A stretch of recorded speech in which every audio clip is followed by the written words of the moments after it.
BBC दुनिया में आज देखिए 4 राज्यों की सत्ता में बीजेपी की वापसी। उत्तर प्रदेश, उत्तराखंड, गोवा और मणिपुर में बीजेपी ने जीती सबसे ज्यादा सीटें। प्रधानमंत्री मोदी ने कहा, जनता को है बीजेपी की नीति और नीयत पर भरोसा। पंजाब में आम आदमी पार्टी के प्रदर्शन पर दिल्ली के मुख्यमंत्री केजरीवाल ने कहा, पंजाब के लोगों ने कर दिया कमाल। पार्टी के मुख्यमंत्री उम्मीदवार भगवंत मान ने कहा, यह जनादेश है बेरोजगारी के खिलाफ। यूक्रेन पर रूस के हमले के बाद दोनों देशों के बीच पहली उच्चस्तरीय बातचीत। संघर्ष विराम पर नहीं बन सकी सहमति। रूसी विदेश मंत्री ने कहा, नागरिकों की बेहतरी के लिए किए जाएंगे उपाय, लेकिन दोहराई रूस की मांगे।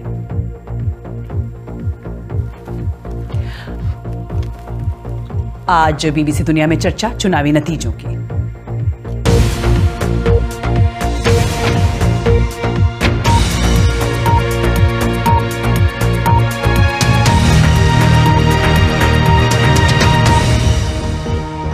आज उत्साह का दिन है, उत्सव का दिन है।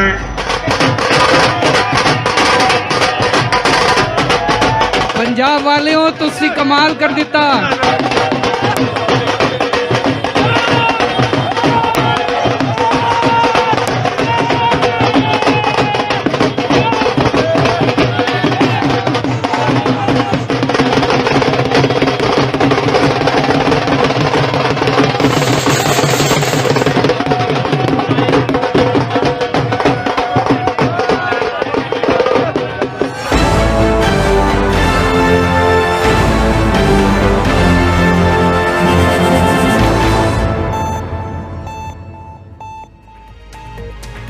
और एक नजर 5 राज्यों के चुनावी नतीजों पर।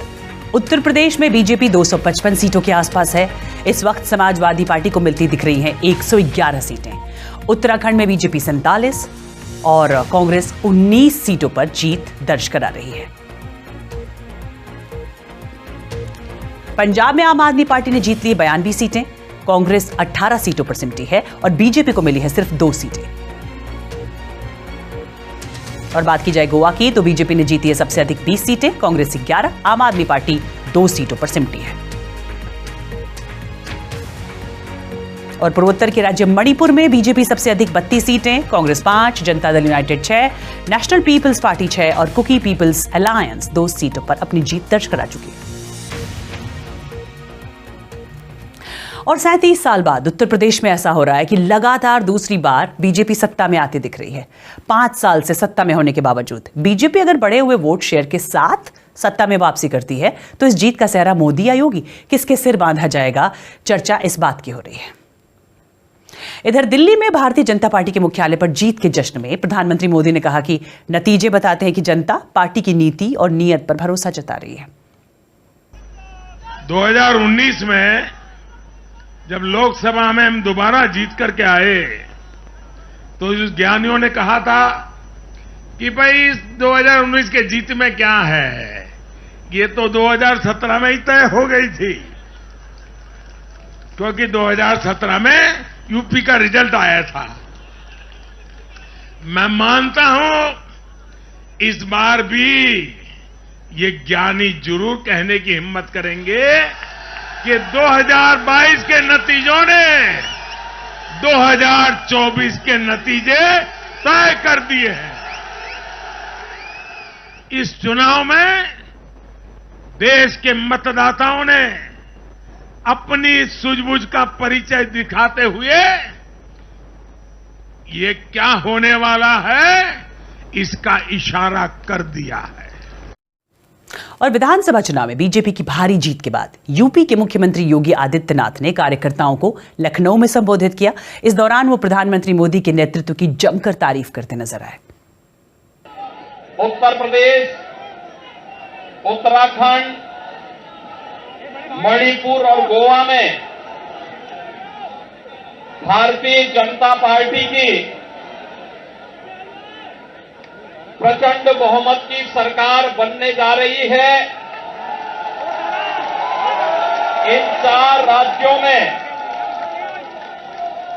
प्रधानमंत्री मोदी जी के विकास और सुशासन को एक बार फिर से जनता जनार्दन ने अपना आशीर्वाद दिया है। और बीबीसी संवाददाता नितिन श्रीवास्तव इस वक्त लखनऊ से हमारे साथ जुड़ रहे हैं। नितिन, चर्चा होने लगी है कि ये मोदी की जीत है, योगी की जीत है या डबल इंजन की जीत है? जी बिल्कुल, ये चर्चा बहुत लाजमी भी है क्योंकि इस चर्चा के पीछे एक बैकड्रॉप है। बैकड्रॉप ये है कि 2017 में जब यूपी का इलेक्शन हुआ था तो उस वक्त मोदी के नाम पर यूपी में चुनाव लड़ा गया था और कोई सीएम प्रोजेक्शन या कोई सीएम कैंडिडेट अनाउंस नहीं किया गया था। फर्क ये है कि इस बार 2022 में जब स्टेट में इलेक्शन लड़ा गया है तो एक सीएम कैंडिडेट योगी आदित्यनाथ जो मौजूदा चीफ मिनिस्टर हैं उनके नाम पर लड़ा गया है। तो जाहिर सी बात है कि जीत की जो शेयर्स हैं जो वो तो बटेंगे और स्टेट में योगी आदित्यनाथ डेफिनेटली ज़्यादा स्ट्रांग हुए हैं पहले से। इस जीत के बाद अब और ज़्यादा स्ट्रांग होंगे, इसमें कोई दो राय नहीं है। लेकिन जो इम्पोर्टेंट बात है इन दोनों चीज़ों में वो ये है जो पीएम ने अभी अपने भाषण में भी कही कि 17 का रिफ्लेक्शन अगर 19 था तो क्या 22 का रिफ्लेक्शन 24 होगा। ये इसमें कोई डाउट नहीं है कि बीजेपी इसी बात से वरिड थी इस इलेक्शन के पहले, इसीलिए कैंपेन में बीजेपी ने अपने सारे घोड़े खोल दिए थे। खुद पीएम ने जबरदस्त कैंपेनिंग की, अमित शाह ने शुरू से वेस्टर्न यूपी में जहां किसानों का मुद्दा था वहां जबरदस्त कैंपेनिंग की और जो तमाम एंटी इनकम्बेंसी की बातें हो रही थी वो जो वोट शेयर है, जो परसेंटेज है और जो नंबर ऑफ सीट्स में दिखा है, ऐसा लगता है कि ये ज्यादा डोमिनेंट रही है उन पर। जी नितिन, शुक्रिया इस पूरी बातचीत के लिए। और 5 राज्यों में पंजाब ही एकमात्र ऐसा राज्य है जहां विधानसभा चुनाव के नतीजे बीजेपी के पक्ष में नहीं आए। पंजाब में आम आदमी पार्टी को अभूतपूर्व सफलता मिली है। पंजाब के लोगों ने कमाल कर दिया दोस्तों, बहुत बड़ा इनकलाब है ये, बहुत बड़ा इनकलाब है। भगत सिंह ने कहा था आजादी मिलने के बाद अगर हमने सिस्टम नहीं बदला, केवल अंग्रेजों को देश से भगा दिया और सिस्टम नहीं बदला तो कुछ नहीं होने वाला। आम आदमी पार्टी ने यह सिस्टम बदला है पिछले 7 साल के अंदर। सब तो पहला मैनू फिक्र जिहड़ा वो बेरोजगारी दा है। पहले दिन ही हरे रंग दा पेन बेरोजगारी दूर करने वास्ते चलूगा। तुसी तां झाड़ू फेरता, तुसी अपनी जिम्मेवारी निभाती, हुण जिम्मेवारी निभाउण दी वारी मेरी है। और बीबीसी संवाददाता सलमान रावे इस वक्त हमारे साथ चंडीगढ़ से जुड़ रहे हैं। सलमान, जिस तरह से उत्तर प्रदेश में योगी मोदी मॉडल की बात हो रही है, यहां पर केजरीवाल मॉडल की जीत की बात हो रही है। जीत के बाद लेकिन असल इम्तिहान की बारी है। वो इम्तिहान कौन देगा, भगवंत मान या केजरीवाल? ये इम्तिहान आम आदमी पार्टी को देना है क्योंकि इन्होंने चुनावी जो वादे किए थे उसमें बहुत काफी आगे तक चले गए, जैसे कि हर महिला को 1,000 रुपए महीना। अब आप अंदाजा लगाइए कि 3.25 करोड़ की आबादी है और 49% महिलाएं हैं, और अगर हर एक को 1,000 रुपए महीना देंगे, वो कैसे देंगे ये अभी उन्होंने कुछ बताया नहीं है। तो और जो दूसरी प्रोमिसेस हैं, रोजगार की जो बात कही भगवंत मान साहब ने भी जीतने के बाद कि बेरोजगारी के खिलाफ में ये मैंडेट है, तो ये रोजगार कहां से देंगे क्योंकि खजाना खाली है, खुद आम आदमी पार्टी ने ही कहा है। तो चैलेंजेस बहुत सारे हैं और जिस तरह से स्वीप किया है आम आदमी पार्टी ने, वो इस बात का इंडिकेशन है कि लोग आम आदमी पार्टी के जो प्रोमिसेस थे इलेक्शन में, जो वादे थे, उसके साथ गए। चूंकि कांग्रेस में अंदरूनी कलह थी, कांग्रेस उससे जूझ रही थी, शिरोमणि अकाली दल कंफ्यूज रहा कि वो क्या स्टैंड ले, और आम आदमी पार्टी ने पिछले 5 सालों से मेन ऑपोजिशन रहते हुए अपना होमवर्क बहुत अच्छा किया, संगठन को मजबूत किया, रूरल एरियाज में भी, बूथ लेवल पर भी। और जब वो मैदान में उतरे तो उन्होंने कई दिग्गज लुढ़क गए इसमें, चाहे वो कैप्टन अमरिंदर हो, पूर्व मुख्यमंत्री, चाहे बड़े बादल हों, चाहे वो छोटे बादल हों, चाहे मजीठिया हों, नवजोत सिंह सिद्धू और चन्नी साहब जो 2-2 सीटों पे खड़े हुए वो हार गए। तो आम आदमी पार्टी ने नफ्स पकड़ ली लोगों की। और यही जी, उत्तराखंड में मतदान से पहले अब की बार 60 पार का नारा लगाने वाले बीजेपी के नेता अपनी पार्टी को 60 सीटों तक नहीं पहुंचा पाए, लेकिन उत्तराखंड में दोबारा सरकार बनाने में कामयाब जरूर हुए हैं। विधानसभा की 60 सीटों में से बीजेपी 47 सीटें जीतती नजर आ रही है। कांग्रेस 19 सीटों पर सिमटती लग रही है। हालांकि मुख्यमंत्री पुष्कर सिंह धामी खाटीमा सीट से चुनाव हार गए हैं। नतीजों पर उन्होंने क्या कहा, आइए वो सुनते हैं। लगातार मिथक था कि एक बार भाजपा आती है, एक बार कांग्रेस आती है।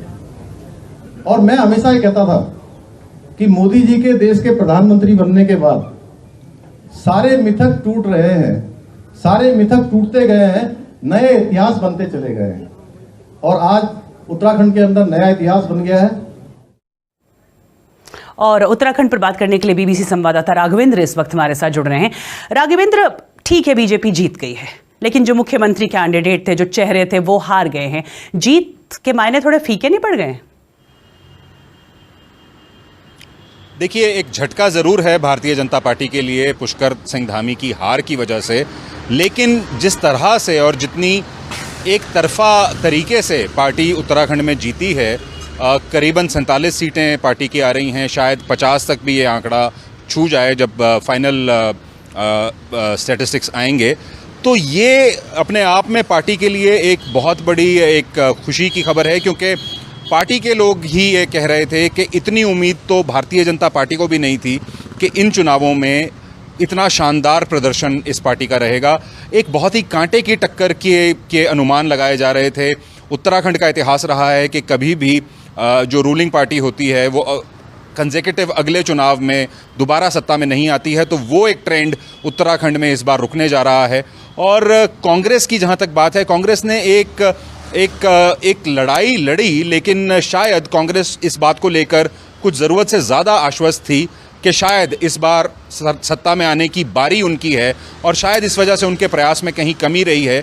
लेकिन बीजेपी ने अपनी नीतियों की वजह से और अपना जो मैसेज था वो भी शायद मतदाताओं तक एक बहुत अच्छे तरीके से पहुंचाया। पार्टी की आलोचना भी रही कुछ बातों को लेके, लेकिन जो नतीजे आए हैं उससे ये साफ है कि जनमत पार्टी को मिला है। शुक्रिया राघवेंद्र इस पूरी जानकारी के लिए। और छोटा राज्य होने के बावजूद गोवा के चुनावी समीकरण बेहद दिलचस्प रहे हैं। बीते 2 साल के दौरान गोवा ने कई बड़े राजनीतिक उतार चढ़ाव देखे, जिनके बीच सवाल ये उठ रहा है कि बीजेपी क्या गोवा में जीत की हैट्रिक लगा पाएगी? इसका जवाब विधानसभा चुनाव के नतीजों की शक्ल में सामने आ गया। गोवा के मुख्यमंत्री प्रमोद सावंत ने अपनी जीत का श्रेय पार्टी कार्यकर्ताओं को दिया। मैं फिर से एक बात कह रहा हूं कि मेरे पूरे जीतने का श्रेय मेरे कार्यकर्ता को जा रहा है, मेरे पार्टी को जा रहा है, जिसके बेस से मैं पूरे चाहे वो कम मार्जिन से हो जीत के आया। और गोवा के चुनावी नतीजों पे बात करने के लिए बीबीसी संवाददाता मयूरेश इस वक्त हमारे साथ है। मयूरेश, दिन से तो लग रहा था कि शायद प्रमोद सावंत ही अपनी सीट नहीं बचा पाएंगे, अब बचा ली है जब अपनी सीट, तो ये सवाल तो नहीं बनता है ना कि कौन बनेगा गोवा का मुख्यमंत्री? बन सकता है और नहीं भी बन सकता है। 100% हम कुछ नहीं कह सकते, क्योंकि गोवा बीजेपी अभी जिस तरह का पूरा गठ बना हुआ है, जो नई बीजेपी मनोहर पर्रिकर के जाने के बाद जिसको कहा जाता है, वहाँ पे बहुत सारे ऐसे लोग हैं जो खुद मंशा रखते हैं कि वो चीफ मिनिस्टर की कुर्सी पर जाके बैठे। लेकिन फिलहाल ये सवाल उनसे भी बार बार पूछा गया। देवेंद्र फडणवीस, जिनके पास पूरी गोवा की चुनाव की जिम्मेदारी थी, उनसे भी बार बार पूछा गया, तो उन्होंने ये कहा कि हम प्रमोद सावंत के नेतृत्व में ही चुनाव लड़े थे, तो उसका जो जवाब है वो जाहिर है। लेकिन देखना ये होगा कि क्या होता है अगले 2 दिन में। फिलहाल लेकिन ये तो साफ है कि बीजेपी के पास 20 लोग हैं, एक सिर्फ उनको सीट कम पड़ गई थी, लेकिन 3 निर्दलीयों ने उन्हें सपोर्ट किया है। साथ ही साथ महाराष्ट्रवादी गोमांतक पार्टी, उन्होंने भी उनको सपोर्ट दे दिया है। तो अगले 2 दिन में बीजेपी सरकार बनाने का दावा पेश करेगी और उनकी सरकार जरूर बनेगी। विश्वजीत राणे हो या फिर बाकी कुछ हो, जैसे ऐसे लोग हैं गोवा बीजेपी में जिनको मंशा है मुख्यमंत्री बनने की। लेकिन अब देखना यह होगा कि पार्टी की जो सेंट्रल लीडरशिप है वो क्या तय करती है। और कल ही खुद प्रमोद सावंत दिल्ली गए थे, प्रधानमंत्री मोदी से मिलके आए हैं, अमित शाह से मिलके आए, तो शायद मैसेज क्लियर है कि फिलहाल तो बीजेपी इसी लीडरशिप के साथ आगे जाएगी गोवा में। मणिपुर के मुख्यमंत्री एन बीरेन सिंह ने हिंगांग विधानसभा सीट पर अपनी जीत दर्ज की है। हालांकि राज्य का नया मुख्यमंत्री कौन होगा, इस सवाल पर उन्होंने कहा है कि यह फैसला केंद्रीय नेतृत्व करेगा। राज्य में विधानसभा की कुल 60 सीटें हैं, जिनमें से बीजेपी को 32 सीटें मिलती नजर आ रही हैं। जीत की खुशी में मुख्यमंत्री बीरेन सिंह नाचते नजर आए। अपने नेशनल लीडर जो अपने honourable prime minister Narendra Modi ji, Amit Shah ji, जैसे नड्डा जी और संतोष जी, और ये डिफेंस मिनिस्टर राजनाथ जी, वो लोग ने जो हम लोग को गाइड किया है, वो लोग ने जो हम लोग को मदद दिया है विकास के बारे में और आइडियोलॉजी के बारे में, कुछ काम के बारे में, जो भी है, इसी वजह से मणिपुर में हम लोग ने ये बहुमत ला सका है। और इस पर बातचीत करने के लिए इम्फाल से हमारे साथ जुड़ रहे हैं वरिष्ठ पत्रकार दिलीप शर्मा। दिलीप, हमने वीरेंद्र सिंह का भी बयान सुना। जब चर्चा हर राज्य में चली रही है कि किसकी वजह से चुनाव जीते, तो क्या ये कहा जाएगा कि वीरेंद्र सिंह की वजह से मणिपुर का चुनाव जीते या फिर मोदी की वजह से?